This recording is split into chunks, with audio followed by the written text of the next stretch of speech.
Good morning, people, or whatever time it is at your side. I'm sharing this with you so that you're aware on what side you have to be if you're looking at my screen. Trauma bonding or authentic bonding.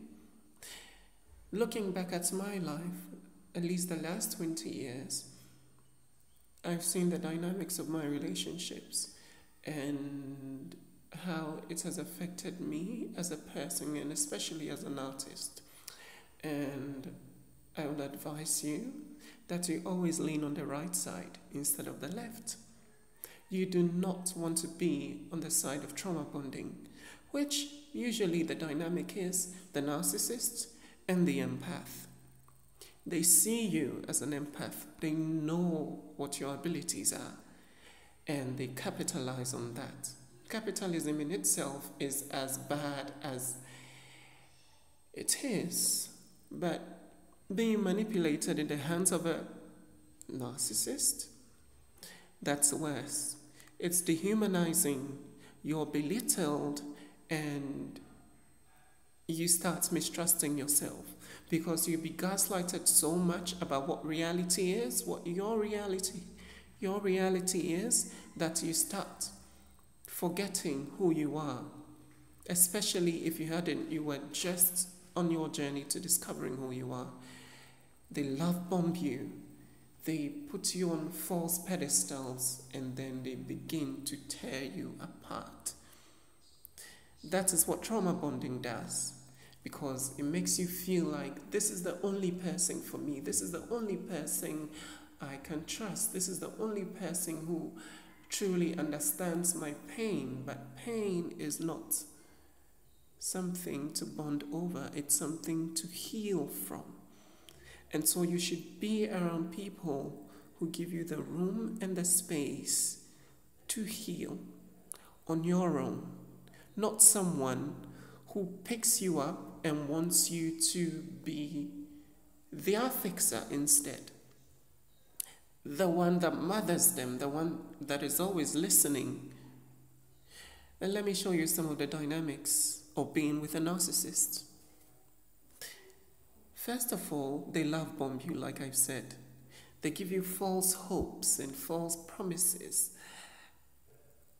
They put you on a pedestal as if you're the only one that's meant something to them. But trust me, they've done this with other people before. It's the only dynamic of relationships they know, where they lord themselves over people using their talents and their vulnerability against them. So, I would also advise that you are careful and very aware or beware of the people you share your vulnerabilities with, because you never know what their intentions are. Know a person and know them well. They will love bomb you, and in this stage it seems sweet and exciting and fascinating. But always watch the aftermath. How do they respond in an argument? Do they own up to their mistakes? Do they apologize for the things they do? No. Then you're probably in the wrong relationship. Because once love bombing finishes, once they know that you're hooked to them, then they begin to shame you. They discredit the love you have for them. They want you to believe that you don't even love them enough because you are not doing enough for them. Especially when the dynamic is that you are the one who carries the emotional weight of the relationship and they carry the tangible, especially when they have more money or they have more prestige. Then you begin to see the dynamic clearly of who they truly are.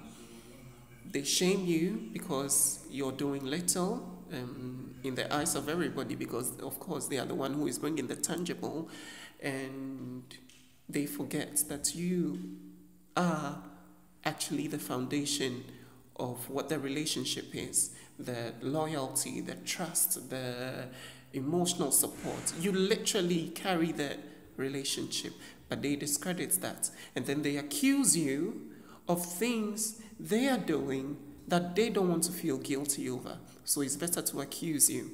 And then By the time they are doing this, they have already isolated you from all the people and things you love. They've discredited everyone or every opportunity which could have made you a better person. And when this is in the dynamic of work, they tell you horrible stories about people they know will be a great help for you and for your work. They intentionally put themselves in situations where you believe them. You believe the stories they tell about the people who surround you, or who you can surround yourself with to have a healthy dynamic outside the relationship you're in with them. And so you start to disbelieve people, you start to mistrust every potential help or potential assistance from outside the relationship. And even your own family, sometimes you don't want anything to do with them because you feel like this is the one person who tells you the truth and who knows you and understands you. But that is all manipulation. They control you. They are trying to control you. They are trying to get you away from people who might actually see the reality of their relationship and would warn you about it. And then they slander you. To these same people, they are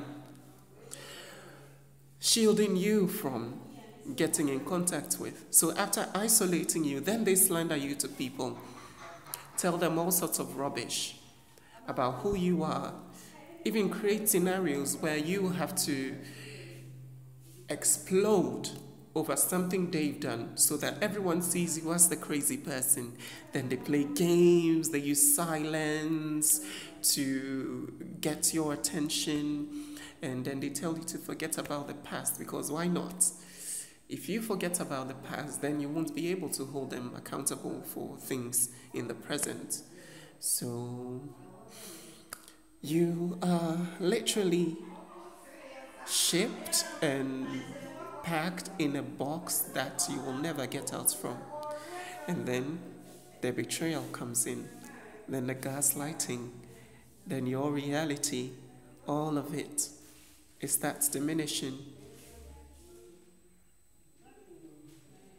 You know you can't trust them, but you're there because you have no one else at this point.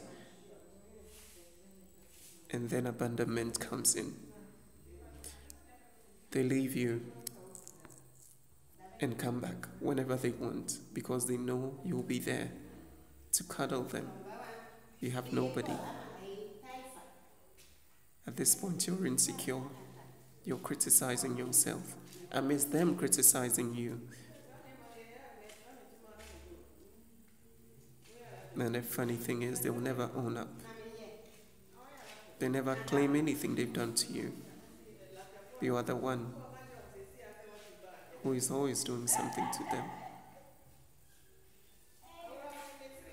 Beware. Authentic bonding. The right side. This is the side you need to be on. And nowhere else. Flee from your narcissist. My name is Otiana Kendro, the healer of snake bites.